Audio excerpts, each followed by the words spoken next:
Yeah, so here we are at Eagle Pass, and we're going to be meeting with the sort of major officials and law enforcement responsible for the border, and just hear directly from them and see exactly what's going on for yourself. So with that, let's begin. Yes, I'm Tony Gonzalez. I'm the local congressman here in the district. My district is 823 miles of the southern border, places like Eagle Pass, El Paso, Uvalde, Del Rio. We've been at the epicenter of this border crisis. What I'd really like to share is a lot of my sheriffs and local elected officials are being forgotten. Their stories aren't getting out. Some stories are, but a lot of stories aren't. The first person I'd like to hear from is Randy Brown, who is the sheriff of Medina County. It's about an hour away from, about 100 miles away from here. And Randy's behind us now. You want to come over here, Randy? And the question I have is what's happening in your county? This is 100 miles away. And just imagine, like, you're just talking to America here, and people just want to understand exactly what's going on, but assume that people do not know what's going on. Well, you got to go back some time, and whenever the open border policies from the White House kind of got thrown out there, we've been overrun. How long was that? How long ago was that? Cool. What year was that? 2 years ago. 2 years We're on ago. our third year. We've been battling it for 2 years, and okay. So you're saying there's been an open border policy essentially since for the past 2 years? it was an invitation. An invitation. That's how I read it. That's how it was told from the White House. So okay. They don't have a clue what's going on here, I don't think, because if they did, maybe they would care. Maybe they wouldn't. I don't know. How does the train impact you? Because the trains have been a big story lately. There's a train just over here. This is kind of where it starts, Elon. Where you see, all these thousands of people on a train. This is where they're coming through, but it doesn't end here. It just starts here. Yeah. Medina County is where they're going to make it to the big cities like San Antonio. Two major rail lines come through my county, and on those the illegals ride. They actually control the trains because they know how to crank down the brake on the car so that when it passes a heat sensor, the conductor has to stop the train, the illegals get off, the people come to get them, and all the stolen vehicles they're stealing from all over the country. Nearly every one of them's in a stolen vehicle. Okay. So then we get involved, and then they're trespassing on private property. Okay. And when you do get behind the road, they run through fences, they run over equipment. Irrigation stuff is important to the farmers. They run over their equipment, they tear it up. We tear up vehicles trying to hold the line. We're trying to hold the line 100 miles away because the line is not getting held here. Because it's not that complicated to close the border. It really isn't. And that's the aggravating part. I think any sheriff here will tell you the same thing. All right. Well, and just again, just assume that this is really just for the general public, and so we want to just frame the situation because not everyone knows like the magnitude and is this normal or is it like so just if you could just frame the situation for the general public, that would be helpful. What terrifies me the most is we're seeing historic numbers, 11,000 people coming over daily for the past week. Here in Eagle Pass alone, 2,500 people, over 5,000 people in detention. But what worries me the most is this, in many cases, feels normal. The part that doesn't make it out on some of the news stuff is there is a golf course. We're literally standing in front of a golf course, and you have people playing golf as if it is normal. To the right, you have people that are coming over illegally. I mean, it is upside down. And like Elon said earlier, I believe in legal immigration. I think legal immigration is important. And what happens is when you grant people that have come over illegally these different opportunities, you completely undermine the legal system. I think like the stuff we were talking about in the car, the magnitude of the situation. The magnitude of it, yeah. So it's like the fact that we are seeing all-time highs in the legal process, and that ramp is increasing. Yes. So these are really important points because the public isn't. I think it's not necessarily clear to the public. Is this normal, or are we seeing an accelerating crisis? It's not getting better. It's getting worse. Last Friday a week ago was a historic number, 11,000 people that came over. Okay. And then on Monday, that number increased. Today is Thursday, and that number increased. We're only going in the wrong direction. This is a week. What happens 2 weeks from now? It's the wrong way. Okay. So basically, we're seeing unprecedented, all-time highs, and increasing, and spreading. Yeah. It's not in just one area. It's not just like it's just one city or one town, and not even one state anymore. You know, it's not, we're talking about New York today, but Chicago, you're hearing it there, LA, Denver, there's all these other places where it's just spreading, just continues to get bubbling up. And just to quantify it, I think you said 2,000 a day or something, just in this location. Just here, yeah, just here. So that's like over 700,000 a year. Just in this one location, yeah. Okay, just 700,000 sort of illegal immigrants a year. Just in this one location. Just in this one location. Okay. El Paso, right now in El Paso. That's higher than the population of Wyoming. FYI. Exactly. Yeah. Yes. Yeah. Yeah. Okay, and that's just one location. What is the total number from all locations roughly? In the millions. I mean, it's literally millions, and those are just the folks that we know have engaged. What about all the others? That's just who was actually processed. Yes, the gotaways are the ones that you know. Yeah, so meaning that like the actual number is much higher. Much higher. Okay, that's very important for people to know. Yeah. That the actual number is much higher. Is the official number something like 2 million or something? Where is it? It varies, and it depends on who you ask. But okay. I've seen it as high as 2.6 million, and that number just every year for the past 3 years has almost doubled. You know, it was like 1.1, and then it's just doubling year after year. It's compounding year after year because it's not just one part of the world either. It's all parts of the world that are coming. In El Paso. Yeah, I think that's actually an important point to make because you know, sometimes people think, well, fuel is coming from Mexico, but this is not the case. Not the case at all. The reality is that this is an open border for all of Earth. All of Earth. And just, you know, so there's roughly 350 million people in the U.S., but there's 8 billion people on Earth. Yes. This is an open border to 8 billion people. Yes.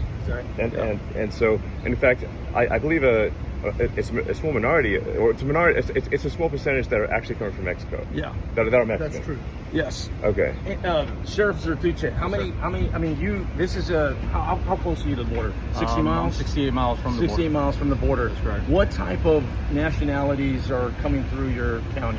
We're seeing anywhere from Honduras, El Salvador, I believe Ecuador and stuff like that. Even some Cubans. It's pretty much every country, well. right? Pretty much every country. Yeah. It's very rare that we see anybody just from Mexico. So, it's actually rare to see anyone from Mexico.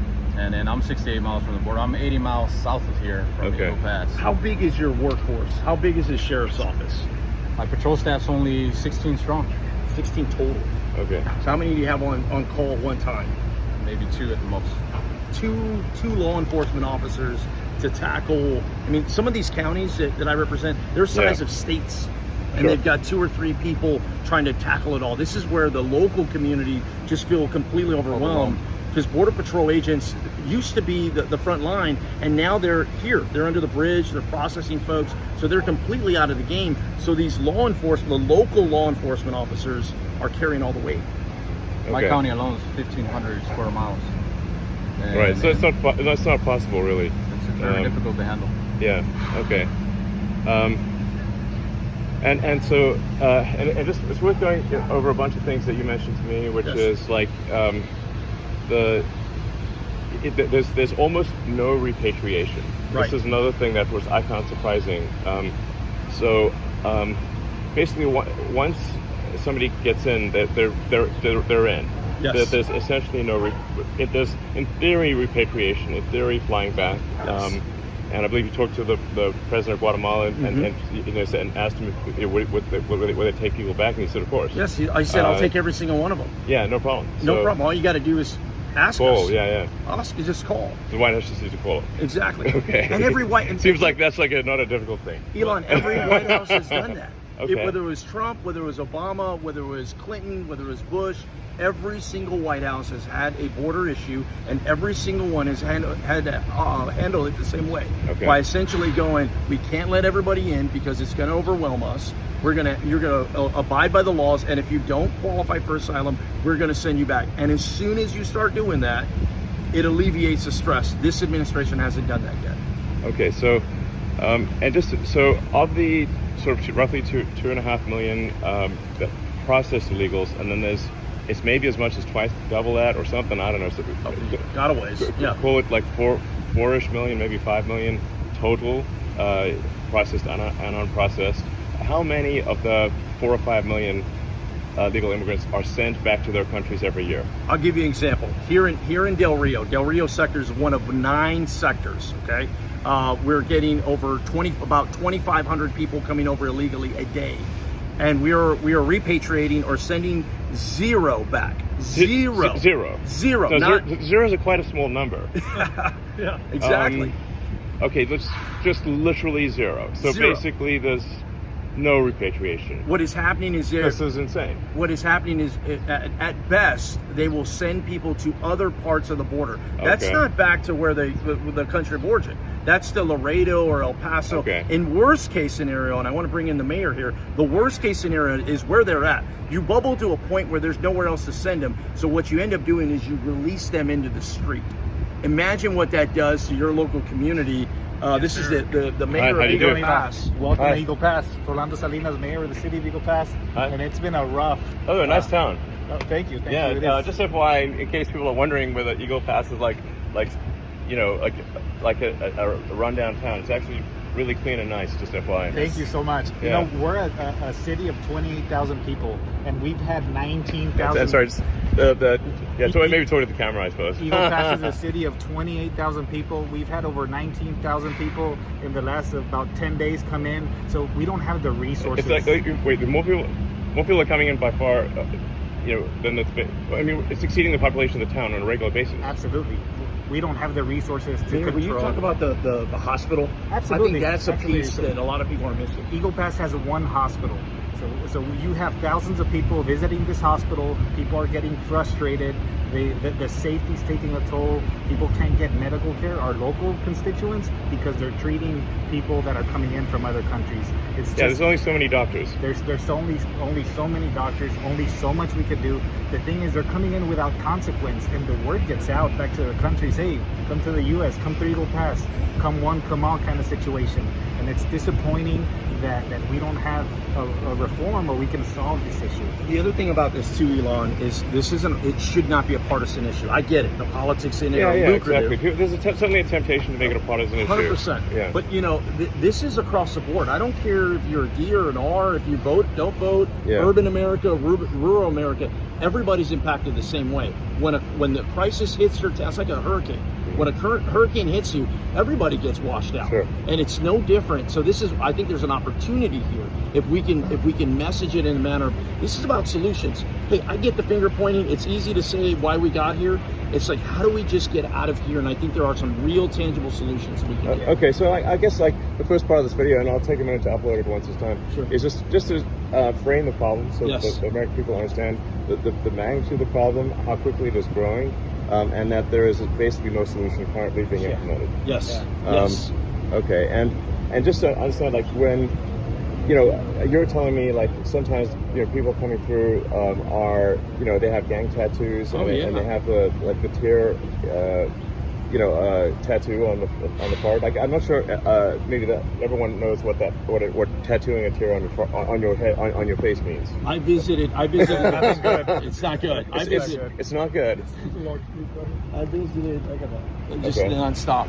I visited the facility here in Eagle Pass on Monday, and there was a guy that had face and neck tattoos, hand tattoos, and he had teardrops. And a teardrop is when you kill somebody. When you kill somebody, and then you wear it as like as a badge of pride. You're Right. like actually happy that you've killed someone, Right. and you want people to know it. Right. And when someone like that comes through and they say they're an asylum seeker, what do we do? So I'm in there, and I asked the border patrol chief. I mean, we're talking about basically a serial murderer.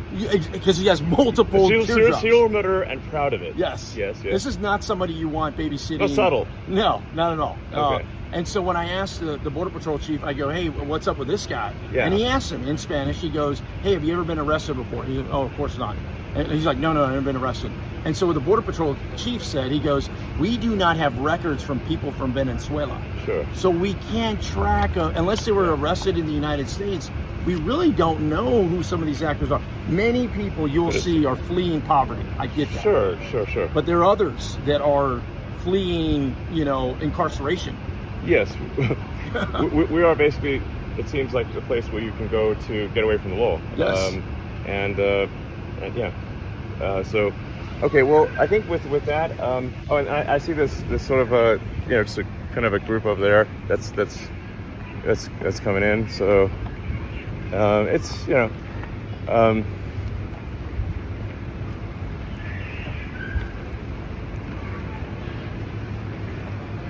so, you know, this sort of, I don't know if you could really see it. I'll try to switch it around.